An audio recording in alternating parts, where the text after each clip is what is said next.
புது வருஷம் பிறக்குது, புது வருஷம் பிறக்குது. எத்தனை வருஷம் ஆனாலும் வாழ்க்கை அப்படியே தான் இருக்குது, அப்படியே தான் இருக்குது.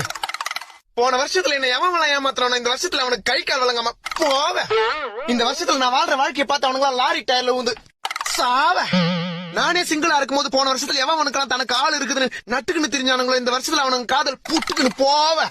யோ புடுபுடுப்புக்காரன் தானே நீ? ஏன் பார்த்தா அம்பானிக்கு அத்த பை மாதிரி தெரியுதா? நக்கல் தாயா உனக்கு. புது வருஷம் பிறக்கும் போது எதுக்கு சாபமா விட்டுன்னு தெரியுற? நான் பண்றது 12 மாசத்துல பட்ட கஷ்டங்கள் அப்படி. அப்படி என்ன பட்ட சொல்றேன் கேளு. சொல்லு.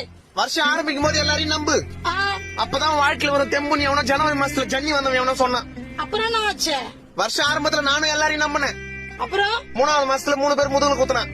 ஐயோ, 7வது மாசத்துல 7 பேர்கிட்ட ஏமாத்தினான். அப்புறம் இப்ப வருஷம் கடைசியில ஏமாந்தவன் ஒருத்தன் தான். அது யாரு? நான் தான்.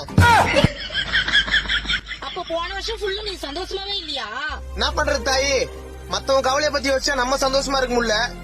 நம்ம சந்தோஷமா இருந்தா அதை பார்த்து மத்தவன் கவலையாயிடுறான். சரி, இந்த 26ல ஒரு ரெசல்யூஷன் தான் என்ன? 4 விஷயம் தான். சொல்லு. மனசுக்கு ஸ்ட்ராங்கா கேட்டு, ஆ, மூளைக்கு நல்ல தாட்டு, ஆ, வாய்க்கு ஒரு பூட்டு, அப்புறம் வர தேர்தல் ஒரு ஓட்டு. சரிப்பா. Happy new year. பத்தா